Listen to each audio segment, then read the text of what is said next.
Hello दोस्तों, स्वागत है आपका अपने YouTube channel Rohit Goswami law classes में।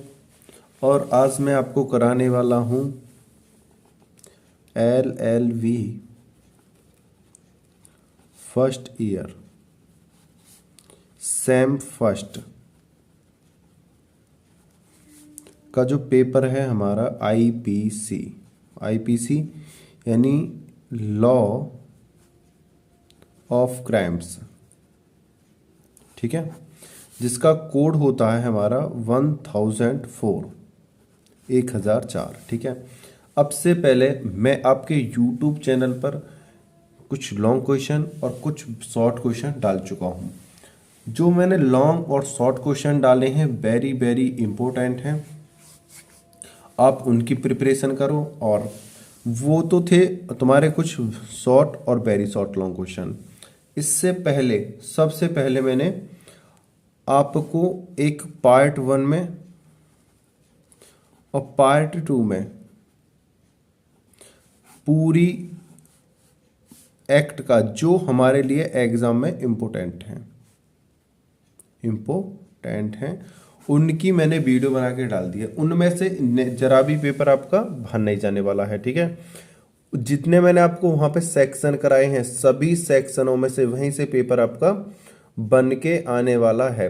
तो आपसे सिर्फ इतना कहना चाहता हूं, आप उन वीडियो को कम से कम एक एक बार जाके जरूर देख लो और उन सेक्शनों को अच्छे से रट लो। और जब मैंने वो सेक्शन कराए हैं तो वो सेक्शन मैंने एक्सप्लेन करके कराए हैं। ये ही नहीं है कि मैंने सेक्शन लिखे और उनकी मतलब लिख दिया यही सादा सादा, ऐसा नहीं है। मैंने जहाँ पे मुझे लगा है कि एक्सप्लेन करने की ज़रूरत है मैंने वहाँ पे उनको एक्सप्लेन भी करा है। और जहाँ पे मैंने उनको एग्जाम्पल दे के एक्सप्लेन करके समझाया है, उम्मीद करता हूँ डेफिनेटली आप जब उन वीडियो को देखोगे आपका पूरा पेपर कवर होने वाला है। 100 में से आप 40 नंबर सिर्फ 2 वीडियो को देख के कवर कर लोगे। 100 में से 40 नहीं, मैं कहता हूँ 50+। आप उनके आधार पर यह समझ जाओगे कि हमारे पेपर में है क्या, हमारे पेपर में क्या क्या पूछा जाएगा और हमें कैसे कैसे जवाब देना है। आप अपनी तरफ से भी बना के कर आओगे जब आपको सेक्शन रट जाएंगे। ठीक है, आईपीसी के पेपर में सबसे बड़ी प्रॉब्लम क्या होती है, इसमें कोई इंपॉर्टेंट ही नहीं है चीज़, है ना। ये आईपीसी ही खुद अपने आप में क्या है, एक इम्पोर्टेंट सब्जेक्ट। ठीक है ना, तो इसलिए आपसे कहना चाहता हूं इम्पोर्टेंट के चक्कर में ना रहें। मैंने इसीलिए सबसे पहले फर्स्ट पे मैंने क्या करा था, पूरे एक्ट की जो जो इम्पोर्टेंट हैं जिनके अब से पहले प्रीवियस ईयर में क्वेश्चन आ चुके हैं सबके मैंने एक सेक्शन ला के आपको दे दिए, एक्सप्लेन कर दिया, जिससे आपको ज़्यादा दिक्कत ना हो। अब चलते हैं अपने लॉन्ग क्वेश्चन पे। लॉन्ग क्वेश्चन का टाइटल आपको ऊपर दिख ही रहा होगा, जैसा इसमें लिख रहा है चोरी क्या है।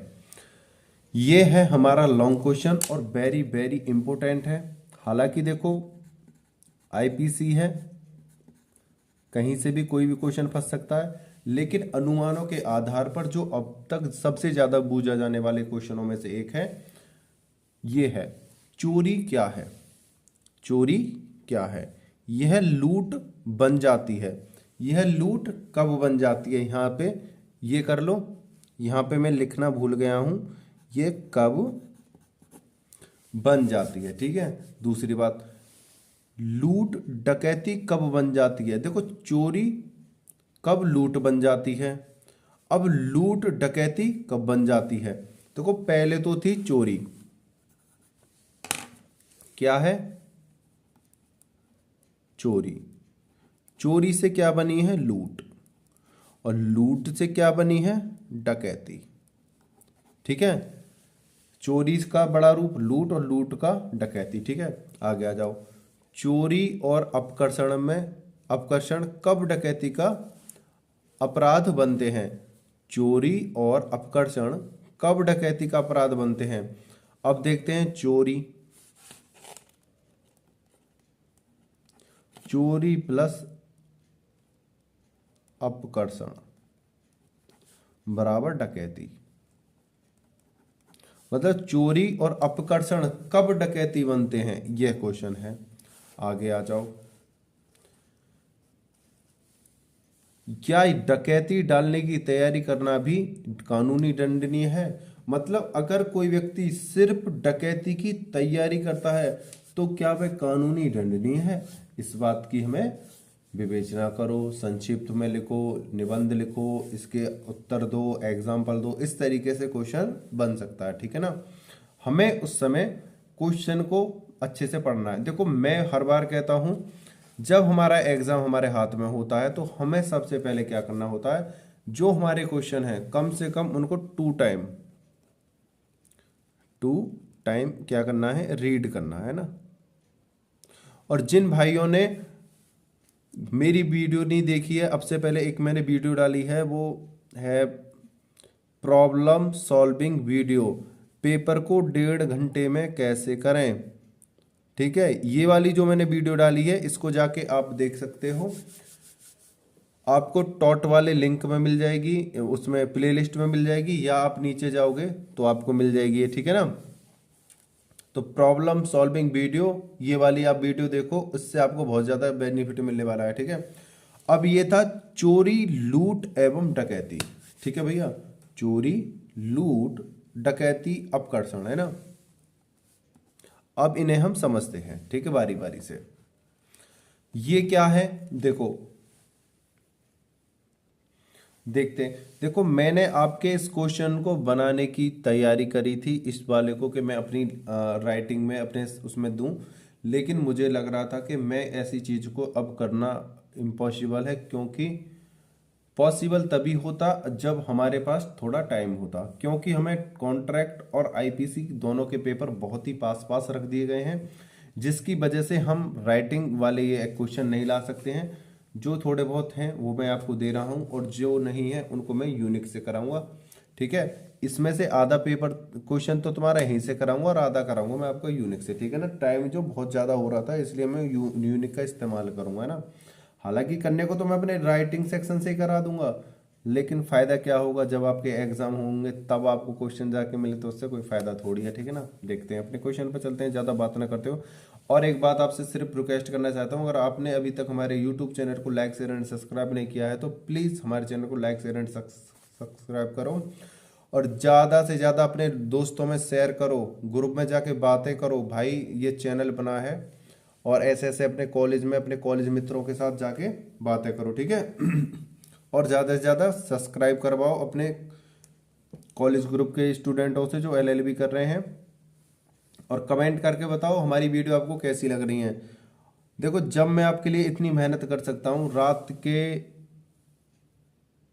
3 बजे हुए हैं, 3 बजने में 3 मिनट कम है, ठीक है।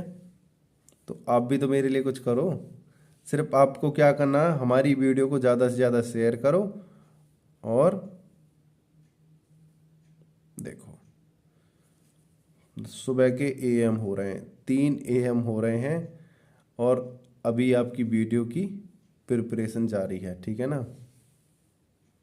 बस मैं आपसे इतना कहना चाहता हूं कि आप ज़्यादा से ज़्यादा मात्रा में पढ़ाई करें, अपने अच्छे अंक प्राप्त करें, और बेहतरीन सा रिजल्ट लेके आएं, और मुझे हैप्पी करें, ठीक है ना। आगे चलो, चोरी क्या है, अब देखो इसे फटाक देसी हम समझते हैं, ठीक है ना। चोरी क्या है, ये सेक्शन 378 में दी गई है। जब कोई व्यक्ति किसी अन्य व्यक्ति के कब्जे से, जब कोई व्यक्ति किसी अन्य व्यक्ति के कब्जे से सहमति के बिना चल संपत्ति को बेईमानी पूर्ण उद्देश्य से हटाता है, तो माना जाएगा कि वह चोरी करता है या चोरी की है। जब मतलब कोई व्यक्ति किसी दूसरे की भूमि में से किसी संपत्ति को उसकी बिना राजी के, बिना मर्जी के वहां से हटाता है या उसे वहां से ले जाता है, तो कहा जाता है कि वो चोरी करता है बिना मर्जी के, ठीक है। अब सपोज करो यहाँ पे एक एग्जाम्पल दे रखा है, इस एग्जाम्पल को पढ़ते हैं पहले। बे की सहमति के बिना, मतलब ए जो है बी की सहमति के बिना, देखो ए वे की वी की सहमति के बिना, वी मान लो, बे मान लो, से मान लो, टे पे कुछ भी मान लेना, अपने समझना है हमें। ए वे की सहमति के बिना रात के 3 बजे हुए हैं, आंखों में नींद भरी हुई है टॉप लेवल की, बस मन कर रहा है आंखें बंद करूं और लेट जाऊं, मगर जब मैं आंखें बंद करता हूं तो सपने में मुझे आप दिखाई देते हो कि मेरे बहन भाइयों की टेंशन है, उनके पेपर हैं, मेरा क्या है मैं थोड़ा लेट सो जाऊंगा, कोई बात नहीं है, लेकिन मेरे बहन भाई परेशान ना हो। जिस प्रकार हमें टेंशन होती थी अपने एग्जामों की, पेपरों की, उस प्रकार आपको हो रही होगी। मैं चाहता हूं कि आप अच्छे नंबरों से पास हो जाओ बस, ठीक है। और जितनी मेहनत मैं कोशिश करूंगा, जितनी हो सकेगी मैं इतनी मेहनत आपके लिए करूंगा, ठीक है ना। बस आप मन लगा के पढ़ते रहो और हमें बताते रहो कमेंट करके कि आपको कितना बेनिफिट हो रहा है, कैसी वीडियो लग रही है, कैसी नहीं लग रही है। बस आप मेरे लिए इतना करो और ग्रुप में ज़्यादा से ज़्यादा शेयर करो, ठीक है। ए बे की सहमति के बिना, ए जो है बी की सहमति के, ये बी कौन है, मालिक है, कौन है, मालिक। ए बी की सहमति के बिना उसके कब्जे में से बेईमानी से लेने के इरादे से पेड़ को काट देता है, ठीक है। जो बै की भूमि पर लगा हुआ था, किसकी भूमि पर, बै की भूमि पर, बै कौन है, मालिक है, बै की भूमि पर लगा हुआ था। यहां ए, ये जो ए है, चोरी का अपराध, चोरी के अपराध का उसी प्रकार दोषी माना जाएगा जिस समय उसने पेड़ को भूमि से अलग कर दिया है। मतलब ए है, बे की बिना मर्जी के उसकी भूमि में एंट्री मारता है, और भूमि में एंट्री मारने के पश्चात क्या करता है, उसकी भूमि में जो पेड़ था उसको क्या कर देता है, काट देता है, ठीक है। क्या कर देता है, भूमि में जाके उसके पेड़ को काट देता है और काट के उस पेड़ को वहां से ले जाता है, ठीक है, बेचने के लिए या किसी अपने उपयोग के लिए। तो यहां कहा जाता है कि वो व्यक्ति क्या करता है, चोरी करता है, ठीक है। इतना ही लिखना है, आगे चलते हैं। चोरी के आवश्यक तत्व, मतलब चोरी करने के लिए कौन कौन से आवश्यक तत्व होने चाहिए। पहला है वस्तु को बेईमानी से लेने का आशय, मतलब जो वो वस्तु है, चोरी चल संपत्ति की चल संपत्ति जो होती है उसकी चोरी की जाती है, चल संपत्ति की चोरी की जाती है। चल संपत्ति कौन सी होती है, जो एक स्थान से दूसरे स्थान पर ले जाई जा सके, जैसे फोन है, सोना है, चांदी है, किताबें हैं, ऐसी चीजें जो एक स्थान से दूसरे स्थान पर ले जाई जाए। अब कोई पेड़ को तो लेके नहीं जाएगा, पेड़ को तो काट के उसकी लकड़ी बनाकर ले जाएगा चोरी करके, तो पेड़ को थोड़ी उखाड़ के ले जाएगा। छोटा मोटा है वो दूसरी बात है। या किसी के घर में लेटरिंग बनी हुई है, बाथरूम बना हुआ है, किचन बनी हुई है, क्या उसे थोड़ी उखाड़ के ले जाएगा भैया चोरी करके। या किसी के घर में भैंस का खूंटा गड़ा हुआ है, उसे थोड़ी ले जाएगा उखाड़ के, अरे भाई चोरी। या किसी का 100 गज का प्लॉट है, उस प्लॉट को थोड़ी उठा के ले जाएगा कोई चोर। तो चोरी किस चीज की जाएगी, चल संपत्ति की, ठीक है। अब किसी के घर में खोर बनी हुई है जिसमें भैंस खाना खाती हैं, अपना भोजन करती हैं, डिनर करती हैं रात को, ठीक है, मॉर्निंग में खाना खाती हैं, ठीक है, लंच मारती हैं उसी में। मतलब बात ये है सिर्फ चोरी चल संपत्ति की जा सकती है, भूमि, पेड़, खंबे, खोर, घर, मकान, दुकान, इनकी चोरी नहीं की जा सकती, ठीक है। आगे चलते हैं। वस्तु को बेईमानी से लेने का आशय, जो वो वस्तु जो प्राप्त कर रहे हैं वो बेईमानी के आशय से ली जाए। भाई बिना बेईमानी के तो चोरी नहीं होगी, जब या तो बेईमानी करेगा तभी तो चोरी करेगा, बेईमान आदमी तो चोरी करते हैं। ली गई संपत्ति चल संपत्ति थी, मतलब जो उन्होंने संपत्ति चुराई है वो कैसी संपत्ति थी, चल। अभी मैंने आपको चल संपत्ति के इतने एग्जांपल दिए हैं कि आप भी सोच सोच के परेशान हो जाओगे। चल संपत्ति कौन सी संपत्ति होती है, जो एक स्थान से दूसरे स्थान पर ले जाई जा सके, ठीक है। वस्तु अन्य की थी, वह बिना अनुमति ली। या चोरी ऐसी हो, मतलब वो जो वस्तु थी वो किसी दूसरे की थी और उसकी बिना राजी के क्या हुई, उसने उठा ली, लेके चला गया, ठीक है। ये आवश्यक तत्व है। आवश्यक तत्व कौन से हो गए? एक तो बेईमानी से लेने का आशय, वस्तु को बेईमानी पूर्वक लेने का आशय, ठीक है। ली गई वस्तु चल संपत्ति थी, जो उसने बेईमानी से जो वस्तु ली गई थी वो चल थी, मतलब एक स्थान से दूसरे स्थान पर ले जाने वाली चीज है ना। वस्तु अन्य की थी, वह बिना अनुमति ली, मतलब वह वस्तु किसी और की थी लेकिन वह बिना अनुमति मतलब बिना आज्ञा के लिए थी। अब चलते हैं अपने क्वेश्चन पे आगे। उम्मीद करता हूं आपको समझ आ गया होगा, ठीक है। इसको आप एक आध बार और रीड कर लेना, आपकी अच्छी तरह से दिमाग में सेट हो जाएगा, ठीक है। आगे चलते हैं। और दूसरी बात, जब आप अपने पेपर में लिखो, एग्जाम्पल्स को और सेक्शन को छोड़कर अपनी थोड़ी सी लैंग्वेज में लिख सकते हो, बशर्ते कि बात बिल्कुल सटीक होनी चाहिए, ध्यान रख लेना। अपनी लैंग्वेज में आप लिख सकते हो लेकिन बात बिल्कुल सटीक होनी चाहिए, ठीक है। आगे चलते हैं। बेईमानी पूर्ण आशय। बेईमानी पूर्ण आशय से क्या है? ए अपने मित्र बै की लाइब्रेरी में जाता है। बेईमानी पूर्ण आशय की बात कर रहे हैं। ए अपने मित्र बै की लाइब्रेरी में जाता है और बै की अनुपस्थिति में उसकी एक पुस्तक पढ़ने के आशय से ले आता है। इसे चोरी नहीं माना जाएगा क्योंकि ए का आशय चोरी करना नहीं है, ठीक है। यहां पे दोबारा देखते हैं एक बार इसे। ए अपने मित्र की लाइब्रेरी में जाता है और बै की अनुपस्थिति में, ये जो है बै के घर में घुसा, ठीक है, और बै जो था घर में नहीं था। बै की अनुपस्थिति में उसकी एक पुस्तक पढ़ने के आशय से ले आता है। उसके घर में से ले आता है, ए के घर में से वो बी के घर में से ए ले आता है, ठीक है। इसे चोरी नहीं माना जाएगा क्योंकि ए का आशय चोरी करना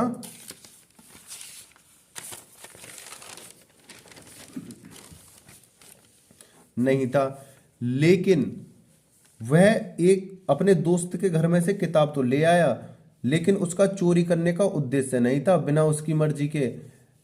लेकिन जब एक व्यक्ति किसी लड़के से उसकी पुस्तकें छीन लेता है, उस समय जबकि वह स्कूल से बाहर निकल रहा था।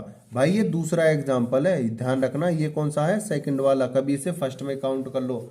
अगर कोई दोस्त किसी दूसरे दोस्त के घर से बिना उसकी मर्जी से कोई चीज अपने उपयोग के लिए लेकर आता है तो चोरी नहीं मानी जाएगी, बशर्ते चाहे उसने बताई ना हो, लेकिन उसका उद्देश्य क्या था कि मैं उपयोग करके उसे दे दूंगा या मैं उसे बता दूंगा। लेकिन चोरी कहां पे होगी? लेकिन जब एक व्यक्ति किसी लड़के से उसकी पुस्तकें छीन लेता है, उस समय जबकि वह स्कूल से बाहर निकल रहा था, मतलब कोई लड़का था, वह स्कूल से आ रहा था, दूसरे व्यक्ति ने उसकी किताबें छीन ली। उस समय जबकि वह स्कूल से बाहर निकल रहा था और उस लड़के से कहता है जब घर जाएगा वापस दे देगा, मगर वापस नहीं देता है। निर्णय हुआ कि उसने चोरी की है। एक लड़का अपने स्कूल से बाहर निकल रहा था, ठीक है। बाहर निकलते वक्त क्या होता है कि एक आदमी उससे किताबें छीनता है कि भाई किताबें दे दे। उसने जबरदस्ती किताब ले लेता है और उससे कहता है कि जब तू घर पहुंच जाएगा मैं तेरी किताबों को तेरे घर पे पहुंचा दूंगा। लेकिन जब वो लड़का घर पहुंच जाता है, कुछ समय के बाद देखता है कि वो किताबें वापस नहीं लेकर आया है, तो उसे चोरी के अंतर्गत रखा जाएगा, ठीक है। आगे चलते हैं। चल संपत्ति। भाई ये क्या है? चल संपत्ति। चल संपत्ति को अब से पहले भी एक्सप्लेन कर चुका हूं, अब और एक बार एक्सप्लेन कर देता हूं। अगर आपके दिमाग में थोड़ा बहुत डाउट होगा तो और क्लियर हो जाएगा। चल संपत्ति वह संपत्ति होती है जो एक स्थान से दूसरे स्थान पर जा सके। हमेशा चोरी चल संपत्ति की ही होती है। ध्यान रख लेना, जब भी कभी चोरी होगी सिर्फ और सिर्फ चल संपत्ति की होगी, अचल संपत्ति की कभी चोरी नहीं होगी, ठीक है। ध्यान रख लेना इस बात को। और देखो चुराने वाले तो भैया जिन क्या क्या चुरा लाते हैं। हनुमान जी तो संजीवनी बूटी के चक्कर में जिन उसके जो वैद्य था उसकी उनके घर कोई चुरा के ले आए थे, उठा के ले आए थे, तो वो एक अपवाद है रामायण में हमारी में। तो ऐसा नहीं है, अगर चोर जब अपने मन पे आते हैं तो वो तो भैया सब चीजें लेके जाते हैं। नल क्या है, अचल संपत्ति है। लेकिन जब चोर अपनी पे आ जाते हैं ना, तो पाइप वाइप सब, रिंच पाना सब खोल खाल के उससे ले जाते हैं, वो एक दूसरी बात है। लेकिन हमारे कानून में क्या है, चल संपत्ति वो होती है जो एक स्थान से दूसरे स्थान पर ले जाई जा सके। ठीक है, उम्मीद करता हूँ आपकी समझ में आ गया होगा। और कमेंट करके हमें बताया करो, मेरे छोटे बड़े बहन भैया हो सब। ठीक है, जब मैं आपके लिए इतनी मेहनत कर रहा हूँ तो आप भी तो कमेंट करके मुझे बताया करो, और ज़्यादा से ज़्यादा लोगों में शेयर करा करो। ठीक है, अभी ज़्यादा टाइम नहीं हुआ है, अभी हुआ है टाइम तुम्हारा 3:10। और ये वीडियो आपकी बन जाएगी 4 बजे तक, और 5 बजे तक आपको अपलोड होके मिल जाएगी।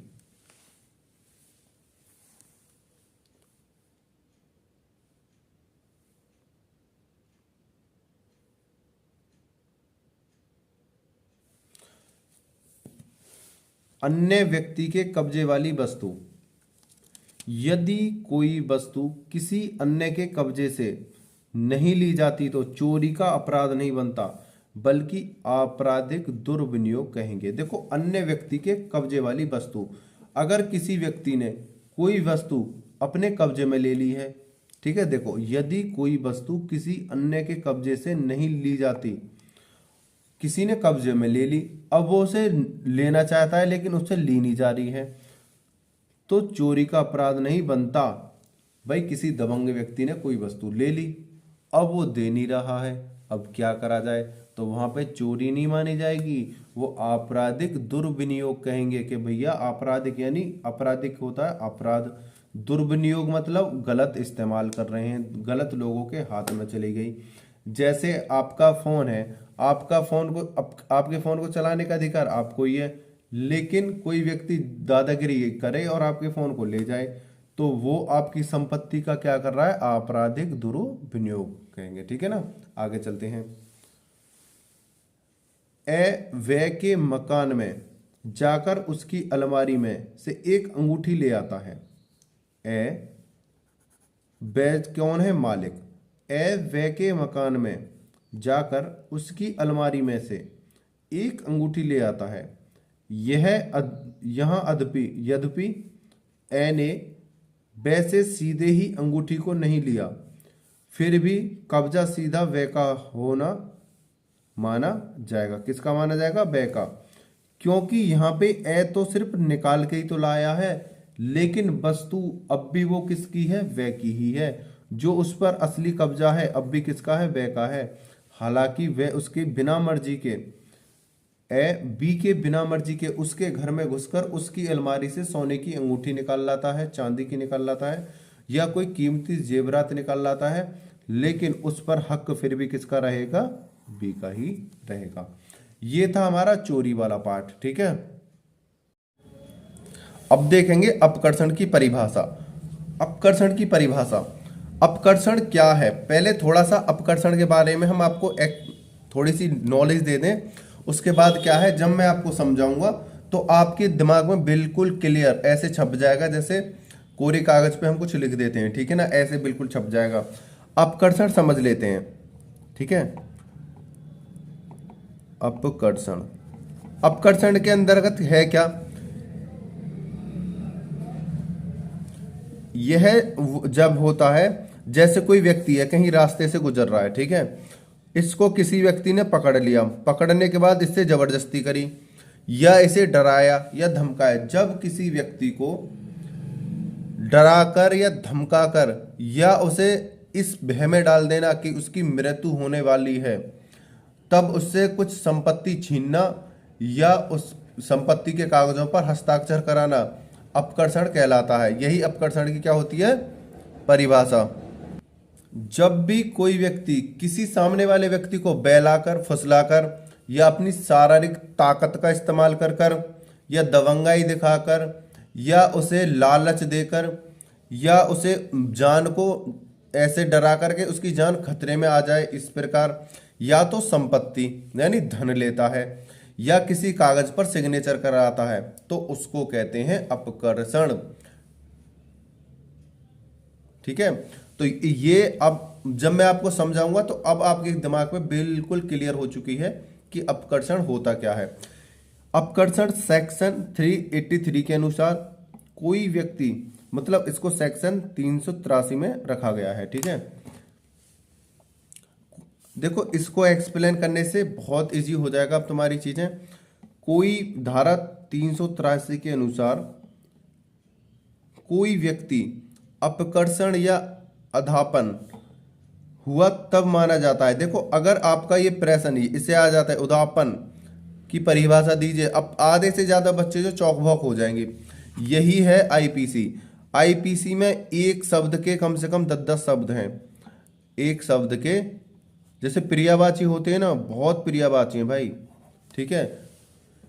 आप इस लैंग्वेज को देखो, लॉ टफ क्यों है? लॉ टफ नहीं है, लेकिन जो लॉ की जो लैंग्वेज है ना, ये बहुत ज्यादा टफ है। ये टफ है, लॉ टफ नहीं है। लॉ की जो लैंग्वेज है ये बहुत ज्यादा टिपिकल है। अगर जिसने इसको समझ लिया उसका बेड़ा पार है। इसे बात को तो कहेंगे, देखो घुमा फिरा के कहते हैं, ठीक है। तो अपकर्षण की क्या है? जब किसी व्यक्ति को दबाव में धमकाकर जबरदस्ती उससे धन छीने या किसी कागज पर सिग्नेचर कराए, ठीक है। कोई व्यक्ति अपकर्षण या उदापन करता हुआ तब माना जाता है जबकि वह किसी व्यक्ति को जिसका अपकर्षण किया जा रहा है या किसी अन्य व्यक्ति को क्षति करने के भय से साहस डालता है। देखो अपकर्षण कब माना जाएगा? यहाँ पे देखो ऐसे कंफ्यूजन करते हैं हम इसे शॉर्ट बनाते हैं, ठीक है। देखो इसे इस प्रकार देखेंगे, कोई व्यक्ति कि न किसी व्यक्ति को या अन्य व्यक्ति को साहस से हानि पहुंचाने के डर में डालना, वस्तु देने हेतु बेईमानी से प्रेरित करना, कोई संपत्ति या मूल्यवान प्रतिभूति जो मूल्यवान प्रतिभूति है उसको हस्तांतरित या मूल्यांकित करना पाया जाता है, तो वो क्या करता है? अपकर्षण करता है। इसे देखो अपने शब्दों में हम कैसे लिख सकते हैं, इसे मैं तुम्हें लिख के बता देता हूं, बिल्कुल क्लियर ऐसे बता देता हूं, आप समझ जाओगे। पहले मैं इसे लिख लेता हूं फिर आपको दिखाता हूं। ये देखो जब हम अपने मॉडल को पढ़ते हैं ना, पता क्या होता है? इसको अलग समझेंगे, इसको अलग समझेंगे, नहीं भाई बात एक ही कहना चाहता है। ये बस पॉइंट बना दिए गए हैं। इन सब पॉइंटों का सार जो है अभी मैं निकाल के दे रहा हूं। आप जब एग्जाम करोगे वहां पे क्या करोगे? सिर्फ इतना लिखोगे, अपकर्षण की परिभाषा धारा 383 के अनुसार कोई व्यक्ति अपकर्षण या उद्दापन करता हुआ माना जाता है जबकि वह, यहां से ये सब चीजें आप उठा लोगे हेडिंग वाइज। और उसके बाद आपको क्या लिखना है? अपनी कॉपी पे लिख लेना, ये चीजें लिखनी है। इनको सबको क्या कर देना है? हमें यहां से कट कर देना, ठीक है। बिल्कुल हमें क्या लिखना है? जब कोई व्यक्ति किसी अन्य व्यक्ति को, जब कोई एक व्यक्ति है अन्य व्यक्ति को इस आशय से, मतलब इस उद्देश्य से कि धन या संपत्ति को लिया जा सके, भय, डर, खौफ में या मृत्यु का डर पैदा करके धन या संपत्ति को जो मुद्रित की जा सके, मतलब ऐसी संपत्ति को जो उसने छीनी है उसे बेच कर पैसे में कन्वर्ट किया जा सके, ऐसी संपत्ति को मुद्रित की जा सके, प्राप्त करता है, अपकर्षण कहलाता है। यहाँ पे लिख लेना प्राप्त करता है। यहाँ पे एक चीज रह गई है, यहाँ पे लिख लेना बीच में, प्राप्त करता है, ठीक है। अपकर्षण कहलाता है, ये बीच में लिखना है, प्राप्त करता है। देखो उम्मीद करता हूं आपको समझ में आ गई होगी। यही है सिर्फ समझने का फेर, ठीक है ना।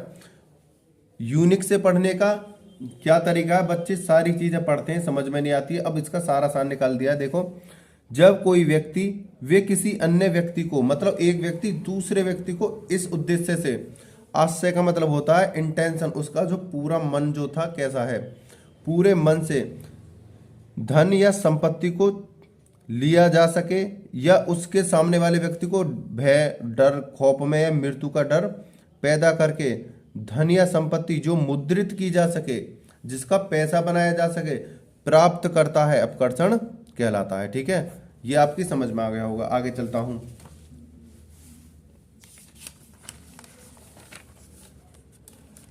एक दो एग्जाम्पल देख लेते हैं, ठीक है ना। एग्जाम्पल देख लेते हैं हल्के से, एग्जाम्पल देखेंगे बेहतरीन सा। ए बे को धमकी देता है कि यदि उसने ए को धन नहीं दिया तो वह उसके बारे में अपमानजनक लेख प्रकाशित करेगा और इस प्रकार ए वे को स्वयं को धन देने के लिए प्रेरित करता है। यहां पर अपकर्षण का दोषी है, ठीक है। अब एक बात बताओ कि एक नेताजी हैं, वो चुनाव लड़ना चाहते हैं। कौन है? नेताजी।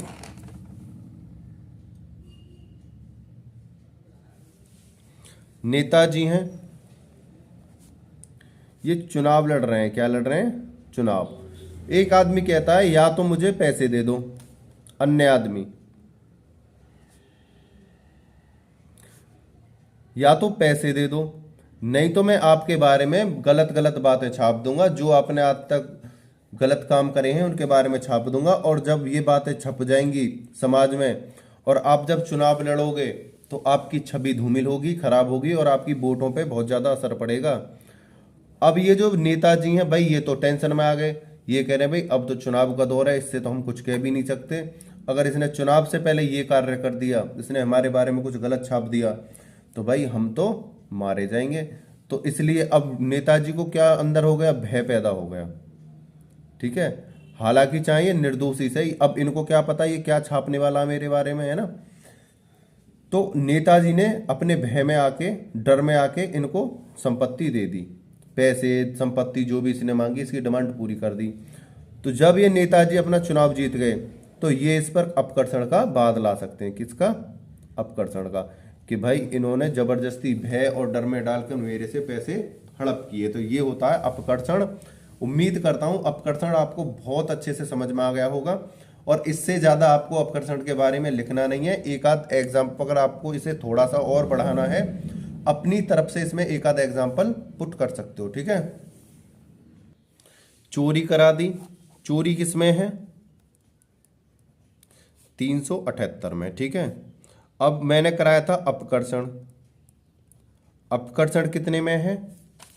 300 तुम्हारे 83 में है, ठीक है। भाई देखना पड़ता है, बाई मिस्टेक कुछ गलत ना हो जाए, फिर बच्चे कमेंट करते हैं, ठीक है ना।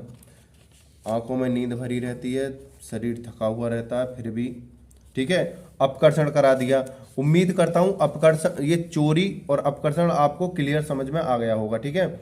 इससे बेटर और कोई तरीका नहीं है समझाने का, ठीक है। और यहाँ इस वाले एग्जाम्पल को जो अभी मैंने अपकर्षण का दिया था, यहाँ से जो ये अपना मैच कर सकते हो, ठीक है।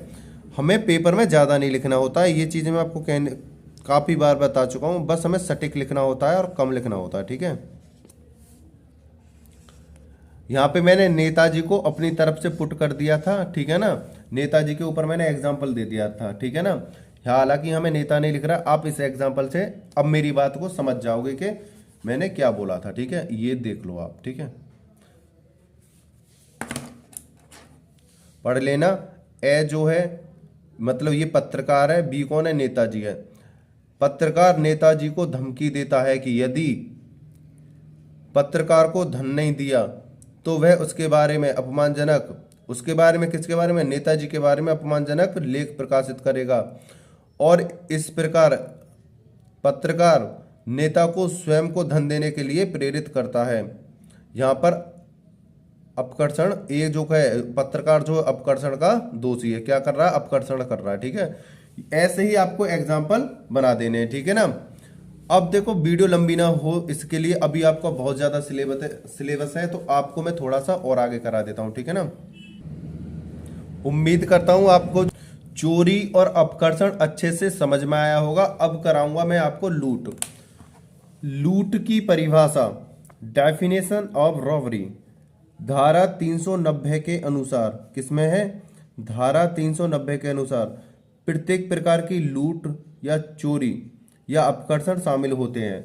लूट की परिभाषा में देखो, धारा 390 के अनुसार प्रत्येक प्रकार की लूट में, जितनी भी लूट होती हैं, लूट में क्या है? या तो चोरी, प्रकार की लूट में या तो चोरी या अपकर्षण शामिल होता है। जब भी कहीं लूट होगी या तो अपकर्षण होगी, किसी को भय में डरा के धमका के इस प्रकार से लूटा जाएगा। या चोरी, एक स्थान से दूसरे स्थान पर वस्तु ले जाई जाएगी उसकी मालिक की बिना मर्जी के। भाई लूट में ये दोनों चीजें अनिवार्य हैं, इनमें से कोई एक चीज हो तब भी अनिवार्य है। ठीक है, ये चीजें हमें यहां से नोट कर लेनी है। लूट की परिभाषा, धारा 390 के अनुसार प्रत्येक प्रकार की लूट या तो चोरी या अपकर्षण शामिल होता है। अब देखो ये खाली आपके 10 नंबर में आ जाए तो आप कर दोगे, 20 नंबर में आ जाए ये कर दोगे, चोरी के बारे में बताओ चोरी के बारे में बता दोगे, अपकर्षण के बारे में बताओ अपकर्षण के बारे में बता दोगे, लूट के बारे में बताओ लूट के बारे में बता दोगे। तीनों पार्टों को अलग अलग करके मैंने डिवाइड कर दिया है। ठीक है ना, बिल्कुल डिफरेंट डिफरेंट तरीके से समझा रहा हूं। और इनमें अंतर आ जाएगा तो अंतर भी करा रहा हूं, अंतर भी आपके एक्सप्लेन कर दूंगा, वो भी समझ में आ जाएगा। ठीक है, हालांकि कहने का मतलब ये है आपके सारे डाउट क्लियर हो जाएंगे। ये मत सोचना कि हम यूनिक से पढ़ रहे हैं तो समझ में नहीं आ रहा है। ठीक है, समझाऊंगा उसी रिदम से उसी तौर तरीके से, ये नहीं है कि जो इसकी लैंग्वेज है उसी लैंग्वेज में आपको लेके भाग जाऊं। ठीक है, सबसे मेन चीज होती है समझ में आना। अगर आपकी समझ में नहीं आया है तो फिर बेकार है पढ़ना और पढ़ाना। ठीक है ना, आईपीसी को जिसने समझ लिया और जिसने समझा दिया, सबसे महत्वपूर्ण बात यही होती है। ठीक है ना, अब चलते हैं आगे। चोरी कब लूट होती है? देखो लूट में चोरी और अपकर्षण दोनों शामिल होते हैं। ठीक है ना, चोरी में लूट और अपकर्षण तो शामिल होते हैं, लेकिन यह चोरी या लूट चोरी या अपकर्षण कब लूट होती है, मतलब लूट में कब गिनती गिनी जाएगी इसकी, है ना। चोरी तब लूट मानी जाती है जब चोरी करने के लिए, चोरी करने के दौरान मतलब या उस चोरी के द्वारा प्राप्त संपत्ति को ले जाने की कोशिश अपराधी उस उद्देश्य से करता है। मतलब चोरी को लूट तब माना जाएगा जब अपराधी चोरी के द्वारा प्राप्त संपत्ति को ले जाने की कोशिश अपराधी उस उद्देश्य से करता है। किस उद्देश्य से? कि स्वेच्छा से किसी व्यक्ति की मृत्यु कर देता है। मतलब वो चोरी करने के लिए इतना उतारू हो गया, इतना प्रेशर, मतलब उसके माइंड में इतना लोड था कि वो जो चोरी कर रहा है उसके लिए वो किसी की डेथ कर देता है। स्वेच्छा से, खूब मन चाहते हुए कि भाई हमें गलत काम है, अपराध नहीं है, चोरी करनी है, चलो कर लो, कोई दिक्कत नहीं है। अपराध तो वो भी है, लेकिन चोरी के साथ साथ वो किसी की डेथ कर देता है। या फिर चोट पहुंचाता है, ऐसी गंभीर चोट पहुंचाता है जिससे उसे बहुत ज्यादा क्षति होती है। ठीक है, स्वेच्छा से मृत्यु कर देता है या चोट पहुंचा देता है, या उसका सदोष अवरोध करता है, मतलब एक स्थान से दूसरे स्थान पर उसे निकलने नहीं देता है। मतलब जैसे यहाँ पे घर है और उसे यहीं पे बंद कर दिया, या इस घर में 4 कमरे हैं, 4 कमरे में से एक कमरे में उसको ताला लगा के बंद कर दिया और चोरी करने लगे लोग, या तो ये हो सदोष अवरोध कर दे। ठीक है, ऐसा करने का यत्न करना या मृत्यु या चोट का सदोष अवरोध का डर पैदा करना लूट कहलाता है। ठीक है, अब हम देखो इसे, अब मैं अपनी लैंग्वेज में समझाता हूं। जब कोई व्यक्ति चोरी करने जाता है, ठीक है, चोरी करने के साथ वो सामने वाले व्यक्ति की, जिसके घर में चोरी करने गया है, उसकी मृत्यु कर देता है, या उसे ऐसी गंभीर चोट मारता है वो तिलमिला उठता है, या उसका सदोष अवरोध करता है, मतलब उसे किसी कमरे में ताला लगा के बंद कर देता है।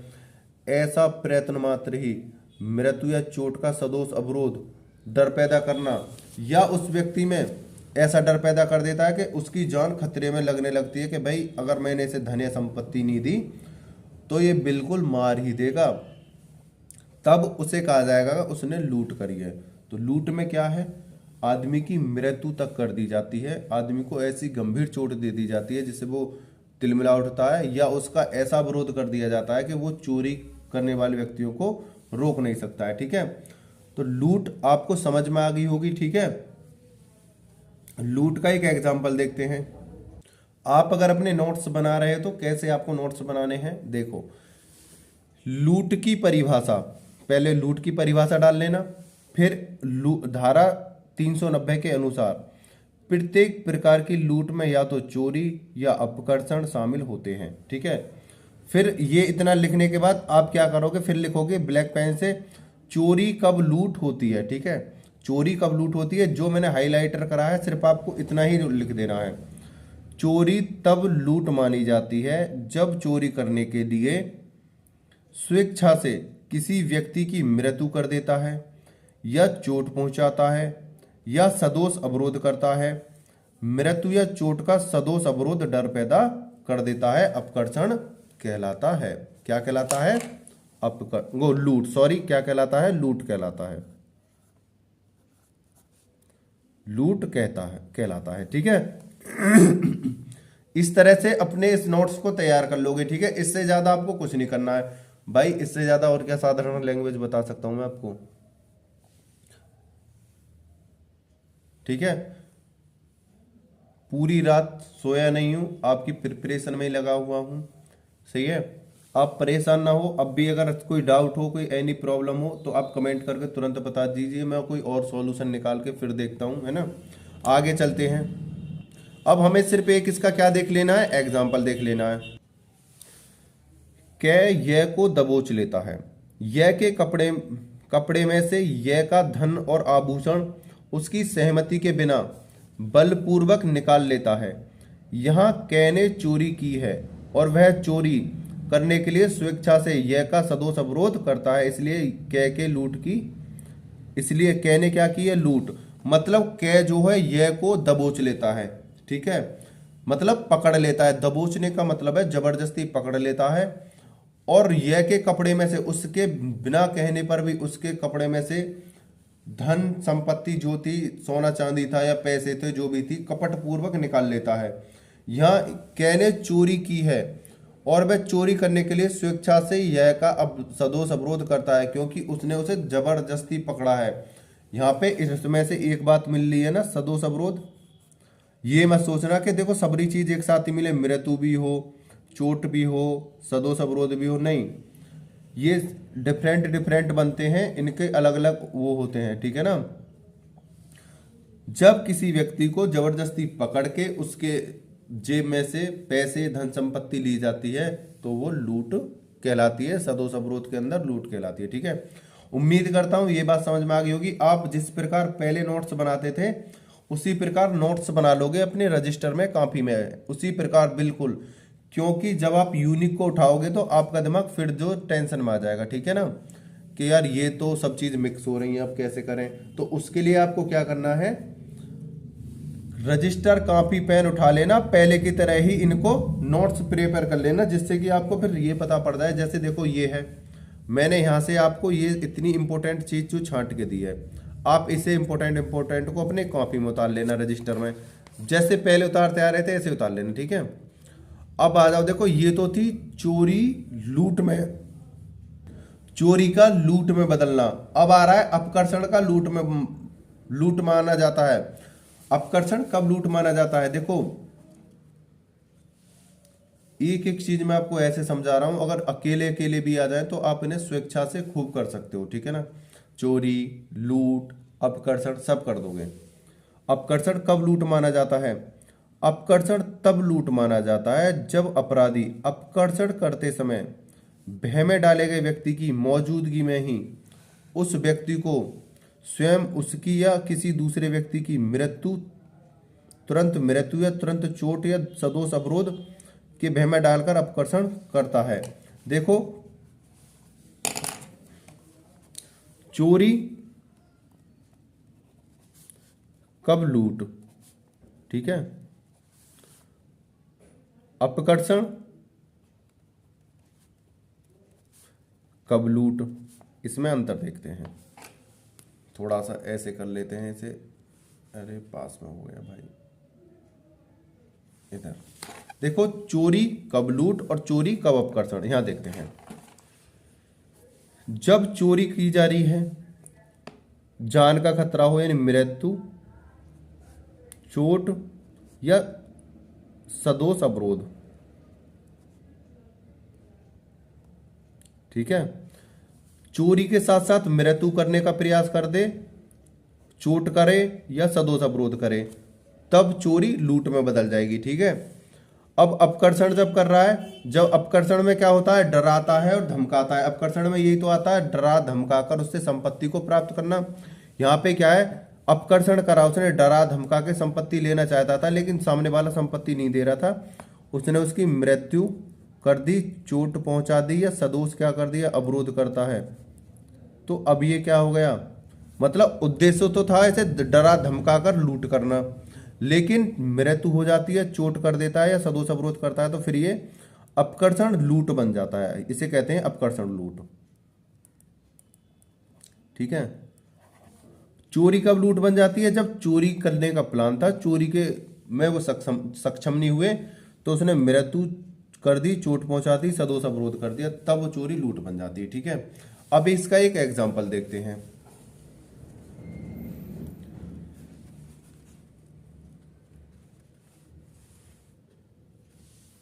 एग्जाम्पल देखते हैं बेहतरीन तरीके से।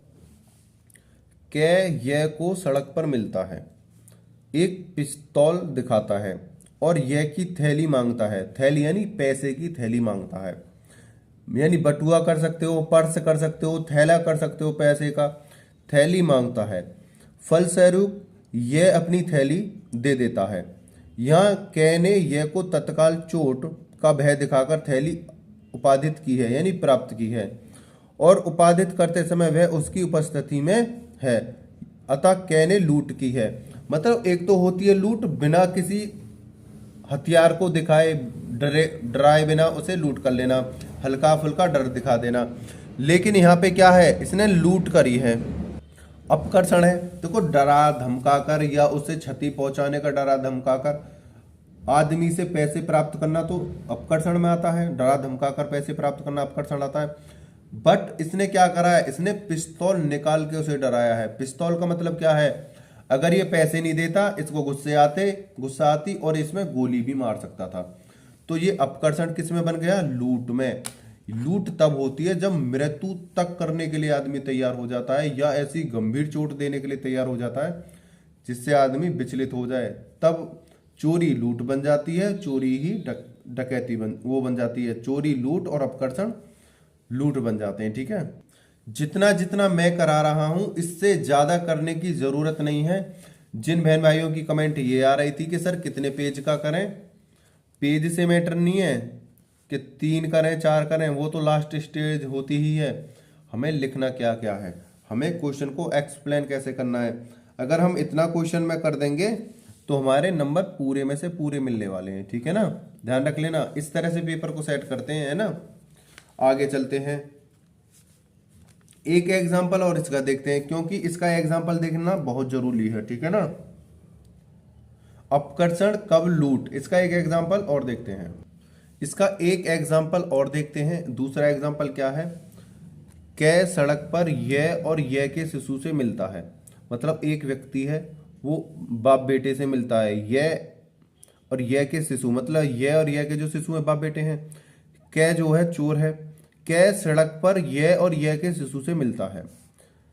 कै उस शिशु को पकड़ लेता है और धमकी देता है कि यदि यह उसको अपनी थैली नहीं देता है जिसमें पैसे हैं, तो वह शिशु को कंगार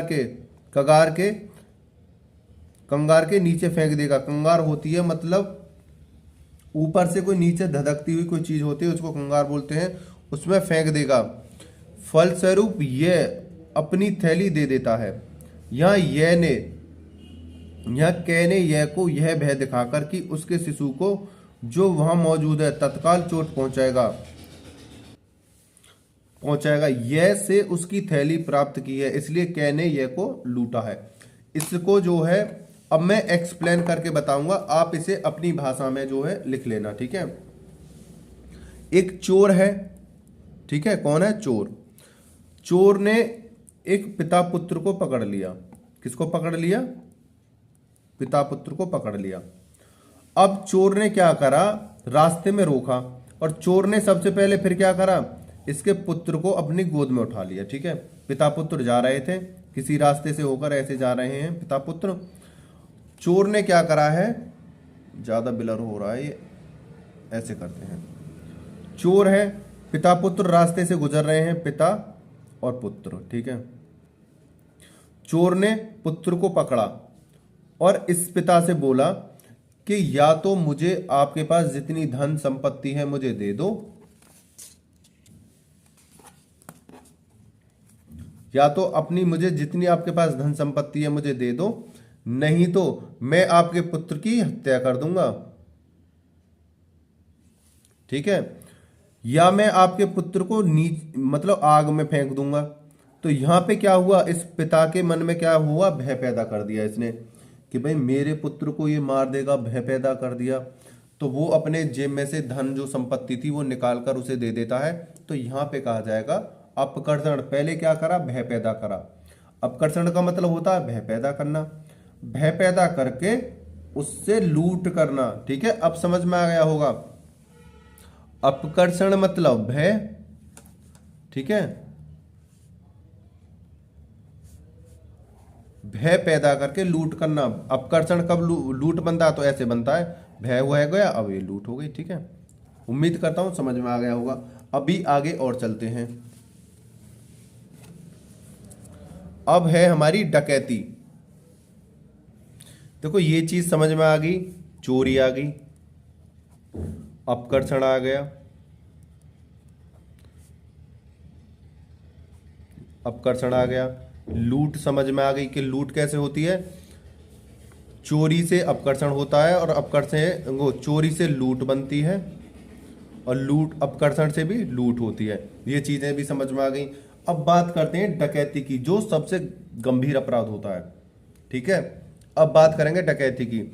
डकैती को इस प्रकार समझते हैं कि डकैती की परिभाषा धारा 391 के अनुसार दी गई है। ठीक है, धारा 391 में क्या दी गई है, डकैती जब 5 या 5 से अधिक व्यक्ति सामूहिक रूप से, जब डकैती तभी सिद्ध होगी या तो 5 व्यक्ति हों या 5 से अधिक व्यक्ति हों जो चोरी और लूट करने के उद्देश्य से तैयार हों, तो वो होती है डकैती। ठीक है, आगे पढ़ते हैं। लूट करते हैं या वह स्वयं उपस्थित होकर ऐसा करने या करने के प्रयत्न में सहायता करते हैं, तब उनमें से प्रत्येक के संबंध में कहा जाता है कि उसने डकैती की है। मतलब कोई व्यक्ति, देखो ऐसे समझो, यहाँ पे लैंग्वेज थोड़ी टिपिकल सी लग रही है, मुझे भी समझ में नहीं आ रही। जब 5 व्यक्ति हैं, डकैती में कितने व्यक्ति होने चाहिए, सबसे पहले तो ये मेन पॉइंट है, डकैती में 5 व्यक्ति। और इनमें से 5 का मतलब यही नहीं है कि 5 व्यक्ति एक घर में घुस के ही डकैती कर रहे हैं ना। अगर कोई इनमें से 4 व्यक्ति हैं डकैती के लिए और 5वां व्यक्ति इन्हें सलाह दे रहा है, या 3 व्यक्ति लूट कर रहे हैं, एक व्यक्ति कंप्यूटर से ऑपरेट कर रहा है और एक व्यक्ति इनके रास्ते के बारे में बता रहा है, तो ये 5 ही हैं। ये नहीं है कि जो मौके पे जाके लूट कर रहे हैं वो, चौथे ने कंप्यूटर बनाया के द्वारा बातचीत तैयारी करी और 5वें ने ये बताया कि अब वहां पे कोई है या नहीं है, जो मुखबिर होते हैं, तो इनको क्या कहा जाएगा, डकैती के अंतर्गत रखा जाएगा। ठीक है ना।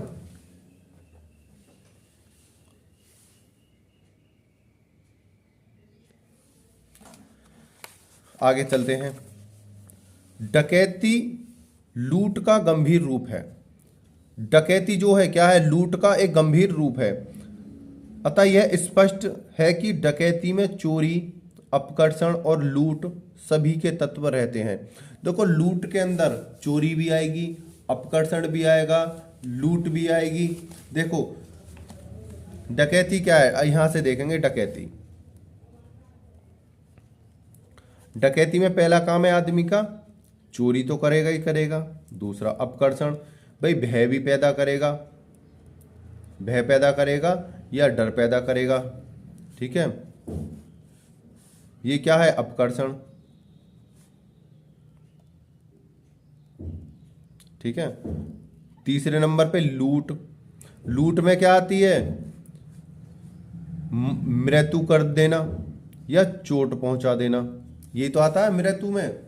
चोरी में किसी की सहमति या बिना सहमति से, सहमति या बिना सहमति के चुरा कर ले जाना। अगर सहमति से, मतलब सहमति से चोरी कैसे होती है, उसने बोला कि भैया मुझे आपके यहाँ से 10 पेप्सी की बोतल चाहिए कि भैया ले जाओ अंदर से, वो 10 की जगह 15 बोतल ले गया वहां से, तो ये सहमति से चोरी है। उसने तो सहमति दी थी कि हाँ 10 ले जाओ, वो 15 ले जा रहा है। यहाँ पे सहमति या असहमति,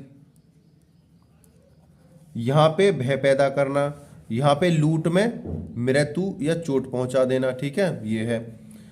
अब डकैती में क्या है, डकैती ये कहती है कि साम दाम दंड भेद, अगर भय की जरूरत पड़ रही है तो भय पैदा करो, जान से मारने की जरूरत पड़ रही है तो जान से मार दो, डराने की जरूरत है डराओ, सहमति लेने की जरूरत है तो सहमति लो, बिना सहमति की जरूरत, मतलब ये जो तीनों हैं इन सबको इकट्ठे कर लो, इनमें से जैसे भी साम दाम दंड भेद करके जैसे भी हो डकैती करो, मारना है मारो, डराना है डराओ, सहमति लेनी है ना लेनी, कुछ भी करो, सिर्फ हमारा मकसद है डकैती करना, चोरी करना, ठीक है, ये है। आगे चलते हैं, अब आपको आ गया होगा समझ में। अब हम इसका एक एग्जाम्पल देखते हैं।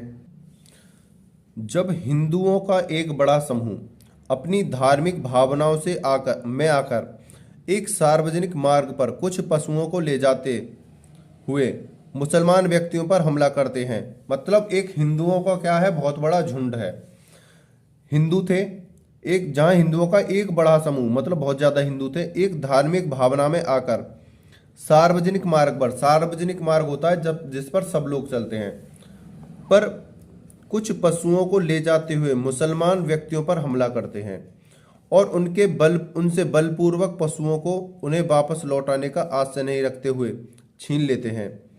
निर्णय हुआ कि वे डकैती के दोषी हैं। कुछ हिंदू थे, कुछ मुसलमान भाई हमारे रोड पर अपने पशु लेके जा रहे थे, सार्वजनिक रोड पर जो सभी के लिए लागू होता है, ठीक है।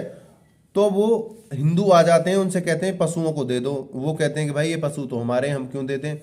तो जब वो पशुओं को वापस नहीं करते हैं तो वो उन्हें मृत्यु तक करने की धमकी दे देते हैं, या वहां पे एक आध की मृत्यु भी कर देते हैं। तो यहाँ पे आ जाएगा डकैती, है ना, डराना, धमकाना, चोरी करना, और प्लस अगर वो पशुओं को नहीं देते तो वो उनकी हत्या भी कर सकते थे, ये डकैती के अंतर्गत आता है।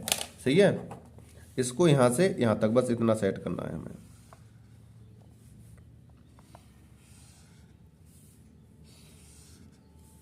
ठीक है,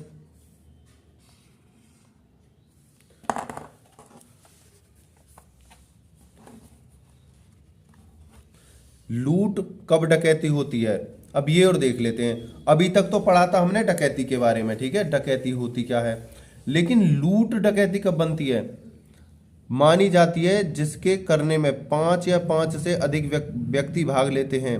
ये आवश्यक नहीं कि ऐसी लूट में सभी 5 व्यक्ति सक्रिय रूप से भाग लें, बल्कि उनमें से कुछ अपराध कर सकते हैं और कुछ उनकी अपराध करने में मदद कर सकते हैं। देखो, यह पढ़ने से पहले मैंने आपको एक्सप्लेन करके क्या बताया था, जब कोई 5 व्यक्ति हैं, ये ही तो होता है अनुभव, ठीक है।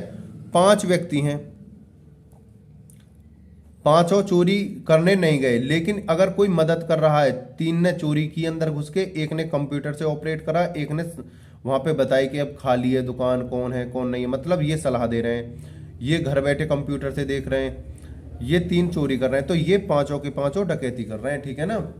तो ये नहीं है कि वो तो बाहर है यहां से तो वो कैसे आ जाएंगे, तो क्या है, वो भी डकैती कर रहे हैं। तो इसको आप ही क्या करोगे, हाईलाइटर कर दोगे, वेरी इंपॉर्टेंट बातें हैं।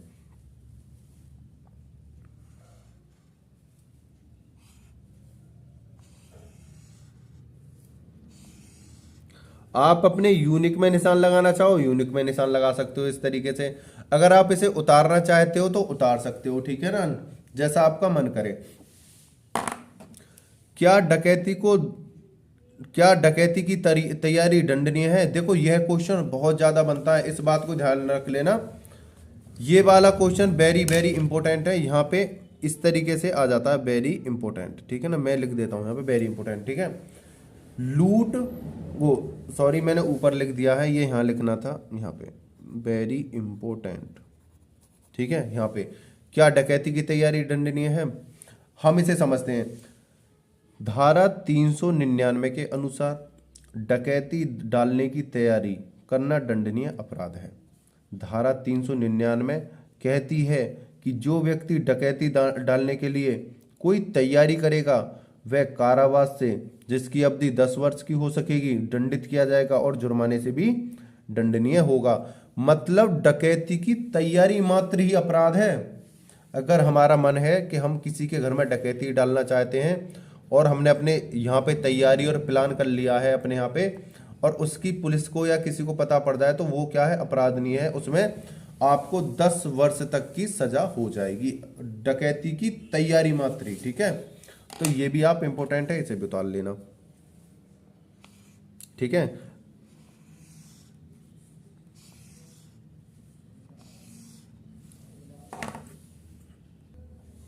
ये तो थे चोरी, अपकर्षण, लूट, डकैती, चारों मैंने करा दिए हैं। उम्मीद करता हूं आपके अच्छे से समझ में आए होंगे, और कमेंट करके हमें ज़्यादा से ज़्यादा बताओ कि सर हमारी समझ में कितने आए हैं, कितने नहीं आए हैं। ठीक है ना, और जिससे कि मुझे अच्छा लगे कि हाँ भाई जो मैं मेहनत कर रहा हूँ, मेरे बहन भाई जो मेहनत कर रहे हैं, हमारी मेहनत जो वसूल हो रही है। ज़्यादा से ज़्यादा मात्रा में कमेंट करके हमें बताओ। ठीक है ना, अब एक चीज़ और देख लेते हैं ज़्यादा टाइम ना गवाते हुए। चोरी, अपकर्षण, लूट, डकैती, ठीक है, इन चारों में अंतर समझ लेते हैं। अब तक तो हमने एक्सप्लेन करा था अलग अलग, अब हम क्या करेंगे, इन चारों को एक जगह एक्सप्लेन कर देते हैं। ठीक है, चोरी किस में आती है, चोरी धारा 378 में। ठीक है, चोरी किस में आती है, धारा 378 में। अपकर्षण धारा 383। ऐसे ही लिखना है, जैसे जैसे मैं हाइलाइटर जिन पे चला रहा हूं ना, बस इतना ही लिखना है। लूट धारा 390 में, लूट किस में है, धारा 390 में। डकैती किस में है, धारा 391 में। ठीक है, इस तरह से फर्स्ट लाइन तो ये हो गई। अब आ जाओ, चोरी एक साधारण अपराध है। चोरी कैसा अपराध है, चोरी एक साधारण अपराध है। अपकर्षण चोरी का विस्तृत है, मतलब चोरी तो एक साधारण अपराध है। ठीक है, चोरी तो बहुत ही नॉर्मल चीज है। चोरी, अपकर्षण चोरी का विस्तृत रूप है, मतलब अपकर्षण जो है डरा धमका कर जब किसी से चोरी की जाती है तो ये विस्तृत रूप है, मतलब चोरी का हल्का सा बड़ा रूप है। कैसा है, हल्का सा बड़ा रूप है। अब लूट में आ जाओ। लूट चोरी और लूट चोरी और अपकर्षण का विस्तृत रूप है। देखना कैसे चल रही है सीढ़ियां, ऐसे चल रही हैं, देखो यहां पे है,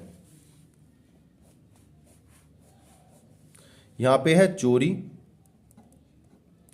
यहां पे है अपकर्षण,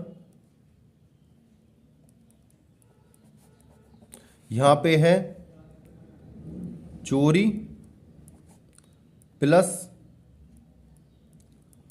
अपकर्षण बराबर लूट। ठीक है, ऐसे जा रहे हैं। अपकर्षण में क्या है, चोरी भी है। ठीक है, पहले तो चोरी, चोरी से बड़ा क्या है, अपकर्षण है। अपकर्षण से बड़ा क्या है, लूट है। लूट से बड़ा क्या है, डकैती है। हम ये कह सकते हैं ये आरोही क्रम में है। ठीक है ना, बढ़ते हुए क्रम में। चोरी सबसे छोटा, फिर अपकर्षण, अपकर्षण से बड़ा लूट, और लूट से बड़ी डकैती। ठीक है, इस तरह से हम समझ सकते हैं।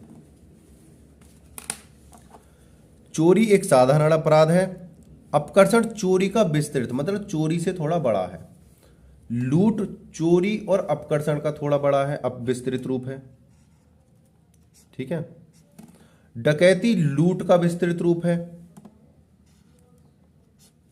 अभी मैंने आपको समझाया था, उम्मीद करता हूं आपको ये चीज में समझ में आ गई होगी जो मैंने अभी समझाया था। ऐसे चोरी, चोरी से हल्का बड़ा अपकर्षण, अपकर्षण से बड़ा क्या है, लूट, और लूट से बड़ा क्या है, डकैती। ठीक है, ये है, समझ गए हो। आगे चलते हैं।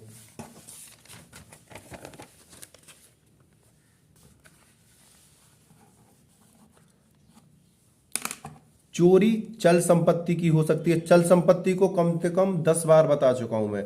चल संपत्ति जो एक स्थान से दूसरे स्थान पर ले जाई जा सके, चोरी चल संपत्ति की हो सकती है। अपकर्षण चल एवं अचल दोनों संपत्तियों का हो सकता है। अपकर्षण कैसे हो सकता है? डरा धमकाकर उसके जमीन के कागजात पर साइन करवा लिए, समझ रहे हो, ये है अपकर्षण। अपकर्षण डरा धमकाकर उसकी संपत्ति के जो कागज थे उस पर सिग्नेचर करवा लिए। लूट भी चल एवं अचल दोनों संपत्ति की हो सकती है। भाई किसी के घर में गए और वहां से उसके कागजात पर मारपीट करके सिग्नेचर करवा लाए, ठीक है, या बैंक का जो चेक है उसे पास करवा लाए, ठीक है। डकैती भी चल व अचल दोनों की संपत्तियों की होती है। डकैती भी चल व अचल संपत्ति की होती है, ठीक है। आगे आ जाओ। सिर्फ एक बात ऐसे समझ सकते हो कि सिर्फ चोरी ही है जो चल संपत्ति की होती है। ओनली चोरी, ओनली चोरी, नहीं तो सब में क्या है, अचल और चल संपत्ति दोनों की हो सकती है, ठीक है। इसमें अपराधी संपत्ति को उसके स्वामी की सहमति के बिना लेता है। इसमें क्या है, सहमति के बिना लेता है, संपत्ति को सहमति के बिना लेता है। इसमें जो अपराधी है वो संपत्ति को कैसे ले रहा है, सहमति के बिना ले रहा है। और इसमें क्या है, इसमें संपत्ति के स्वामी की सहमति दोषपूर्ण ढंग से ली जाती है, मतलब जबरदस्ती ली जाती है इसमें, ठीक है। इसमें कैसी है, सहमति दोषपूर्ण ढंग से, सही है। इसमें क्या है, लूट चूंकि अपकर्षण और चोरी का अग्र रूप है अतः इसमें सहमति ली भी जा सकती है और नहीं भी। अपकर्षण में सहमति ले भी सकते हैं, सहमति नहीं भी ले सकते हैं।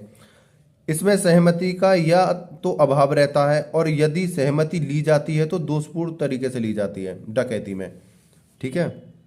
ये पॉइंट कर लेते हैं।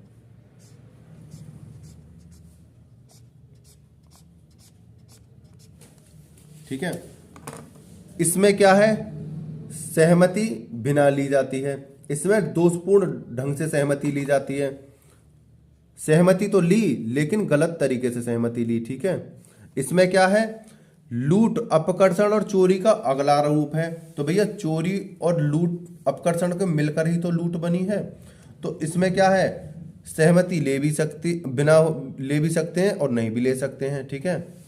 और डकैती तो भाई सबका ही रूप है, इसमें तो अभाव का, सहमति का अभाव रहता है और यदि सहमति ली भी जाती है तो दोषपूर्ण तरीके से यानी जबरदस्ती ली जाती है, ठीक है। एक चीज और देखते हैं, चोरी के अपराध में बल का प्रयोग नहीं किया जाता। इसमें चोरी में जो है चुप होती है, चोरी तो चोरी चुप होती है, चोरी चुप, इसमें बल का प्रयोग नहीं किया जाता। अपकर्षण में बल प्रयोग किया जाता है। क्या किया जाता है, बल प्रयोग किया जाता है। लूट में भी बल प्रयोग किया जाता है और डकैती में भी बल, मतलब इनमें लूट में बल, डकैती में बल, इन तीनों में भी बल का प्रयोग किया जाता है, ठीक है ना, दोनों में, ये ध्यान रख लेना, सही है। आगे चलते हैं। चोरी का भय, चोरी में भय का तत्व नहीं होता। इसमें क्या नहीं है, डर नहीं लगता है कि भाई चोरी हो गई। लेकिन अपकर्षण में भय का तत्व अनिवार्य है। भाई अपकर्षण तो डरा कर ही करा जाता है, लूट में भी डर बना रहता है और डकैती में भी डर बना रहता है।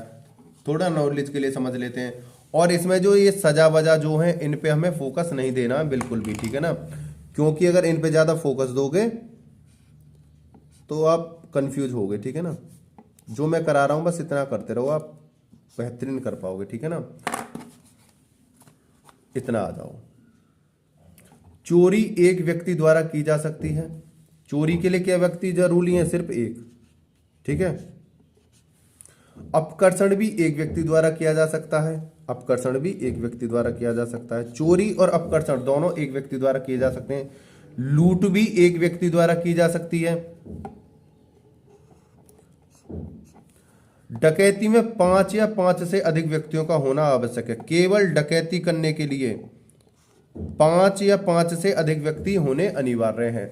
उम्मीद करता हूं आपको ये जो क्वेश्चन है बहुत लेंथी था, मुझे पता है बहुत ज्यादा विस्तृत था, लेकिन इन सब का मैंने अलग अलग वीडियो ना बनाकर मैंने एक जगह ही इनको रख दिया है। अगर अब आपके क्वेश्चन में चोरी आए तो कर देना, नंबर 2 पे अपकर्षण आए तो आप कर देना, ठीक है। नंबर 3 पे लूट आए, लूट कर देना। नंबर 4 पे डकैती आए, डकैती भी करा दी है। अब आ जाए, देखो अब क्वेश्चन कैसे और बन सकता है, चोरी और डकैती में अंतर, ऐसे बन सकता है, चोरी और डकैती में अंतर बता दिया। या ऐसे आ सकता है, मतलब इन दोनों में कोई किसी का भी अंतर पूछ सकता है, ये नहीं है कि लगातार ही पूछे। खाली चोरी भी आ सकती है, डकैती खाली आ सकती है, लूट भी आ सकती है, खाली डकैती है ना, अपकर्षण ऐसे आ सकता है, ठीक है। इसमें ऐसे भी आ सकता है, चोरी और डकैती में अंतर बताओ, लूट व डकैती में अंतर बताओ। ऐसे किसी भी, मतलब दो पार्ट उठा के दोनों में अंतर पूछ सकता है। या फिर कैसे आ सकता है कि चोरी, लूट, अपकर्षण और डकैती में अंतर, इन चारों में अंतर बताओ, चारों में अंतर। अब ये कहीं से भी किसी भी प्रकार का क्वेश्चन आ जाए, long, short, very short, long में आ जाए तो भी कर दोगे, शॉर्ट में आ जाओ तो भी कर दोगे, और वेरी शॉर्ट में आ जाओ तो भी कर दोगे। आपको टेंशन लेने की बिल्कुल भी जरूरत नहीं है, क्योंकि अब आपके ये जो सबरे जो कंफ्यूजन थे क्या हो गए, दूर हो गए। सबरा जो मैंने एक्सप्लेन कर दिया, ठीक है।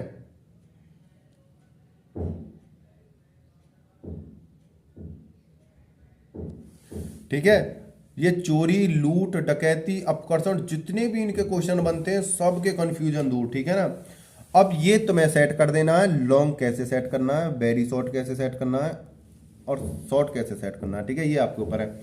और आपसे एक बात कहना चाहता हूं कि आपको यूनिक से, जैसे मैं पढ़ा रहा हूं, आपके पास टाइम कम है, तो क्या आपको यूनिक से समझ में आ रहा है? अगर समझ में आ रहा है तो कमेंट करके मुझे ज़्यादा से ज़्यादा बताओ।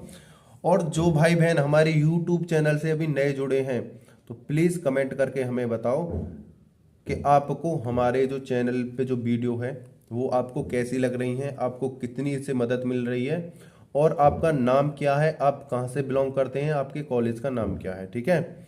ये सारी चीज़ें कमेंट करके मुझे बताओ, जिससे मुझे पता चले कि हमारी जो वीडियो है कहाँ तक जा रही हैं, और मुझे एक अच्छा सा लगेगा, ठीक है ना। और कमेंट करके बताओ कि सर जो पहले पढ़ाते थे, नोट्स से पढ़ाते थे उसमें, और अब जो पढ़ा रहे हो यूनिक से, उसमें कोई अंतर आया कि नहीं आया, मतलब अच्छे से समझ में आ रहा है या नहीं आ रहा, कि मतलब अब आपका टाइम बर्बाद हो रहा है, तो ये चीजें मुझे बताना।